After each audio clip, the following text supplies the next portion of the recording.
হাসিনা ইস্যুতে ভারতীয় উপ হাই কমিশনারকে তলব করে ঢাকার কঠোর বার্তা। জুলাই বিপ্লবে ক্ষমতাচ্যুত হয়ে ভারতের রাজধানী দিল্লিতে পালিয়ে থাকা ফ্যাসিস্ট শেখ হাসিনাকে ভারতীয় গণমাধ্যমে নিয়মিত সাক্ষাৎকার ও বক্তব্য দেওয়ার সুযোগ করে দেওয়ায় তীব্র অসন্তোষ প্রকাশ করেছে বাংলাদেশ। ঢাকা জানিয়েছে, পলাতক এক আসামিকে এভাবে মঞ্চ করে দেওয়া দুই দেশের সম্পর্কের জন্য অসহায়ক, অমার্জনীয় ও কূটনৈতিক শিষ্টাচার বহির্ভূত পদক্ষেপ। বুধবার সকালে ঢাকায় নিযুক্ত ভারতীয় উপ হাই কমিশনার পবন ভাদেকে তলব করে পররাষ্ট্র মন্ত্রণালয়। দক্ষিণ এশিয়া অনুবিভাগের মহাপরিচালক ডিজি তার হাতে বাংলাদেশের কড়া প্রতিবাদ বার্তা তুলে দেন। মন্ত্রণালয়ের উচ্চপদস্থ সূত্র জানায়, হাসিনার ভারতীয় গণমাধ্যমে অবাধ উপস্থিতি ও বাংলাদেশ বিরোধী বক্তব্য প্রচার নিয়ে সরকারের গভীর উদ্বেগ ভারতীয় প্রতিনিধির কাছে সরাসরি জানানো হয়।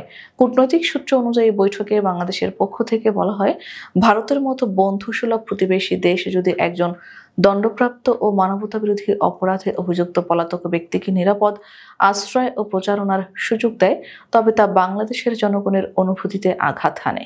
এই আচরণ দুই দেশের দীর্ঘমেয়াদী বন্ধুত্বপূর্ণ সম্পর্ক ও পারস্পরিক আস্থার পরিপন্থী। পররাষ্ট্র মন্ত্রণালয়ের পক্ষ থেকে আরও বলা হয়, দিল্লিতে অবস্থানরত হাসিনা শুধু বাংলাদেশের রাজনৈতিক স্থিতিশীলতার বিরুদ্ধে উস্কানিমূলক বক্তব্য দিচ্ছেন না, বরং দেশ বিরোধী প্রচার যন্ত্র হিসেবে ভারতীয় গণমাধ্যমকে ব্যবহার করছেন। সাম্প্রতিক সাক্ষাৎকারে তিনি বাংলাদেশের অন্তর্বর্তী সরকার ও প্রধান উপদেষ্টা অধ্যাপক মোহাম্মদ ইউনূসকে লক্ষ্য করে বিভ্রান্তিকর তথ্য ছড়িয়েছেন, যা ঢাকায় কূটনৈতিক মহলে তীব্র প্রতিক্রিয়া সৃষ্টি করেছে। বাংলাদেশ সরকারের অবস্থান হলো, যে ব্যক্তি দেশের আদালতে একাধিক মামলা ও মানবতা বিরোধী অপরাধে অভিযুক্ত, তার বক্তব্য প্রচারের অনুমতি দেওয়া কোনোভাবেই গঠনমূলক প্রতিবেশী সম্পর্কের উদাহরণ হতে পারে না।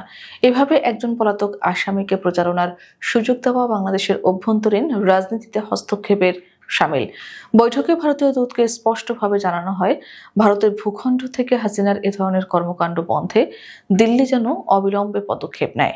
পাশাপাশি তাকে অনুরোধ করা হয়, শেখ হাসিনাকে গণমাধ্যমে উপস্থিতির সুযোগ থেকে বিরত রাখার আহ্বানটি ভারত সরকারকে জানাতে। সূত্র জানায়, বাংলাদেশের পক্ষ থেকে ভারতীয় কূটনীতিককে বলা হয়, দীর্ঘদিনের ঐতিহাসিক সম্পর্ক রক্ষায় পারস্পরিক শ্রদ্ধা ও সংবেদনশীলতা জরুরি। এমন সময় যখন দুই দেশ আঞ্চলিক সহযোগিতা, সীমান্ত নিরাপত্তা ও অর্থনৈতিক পুনরুদ্ধার ইস্যুতে নতুনভাবে অগ্রসর হতে চাইছে, তখন একজন পলাতক আসামির প্রচারণা সুযোগ দেওয়া পরিস্থিতিকে জটিল করে তুলছে।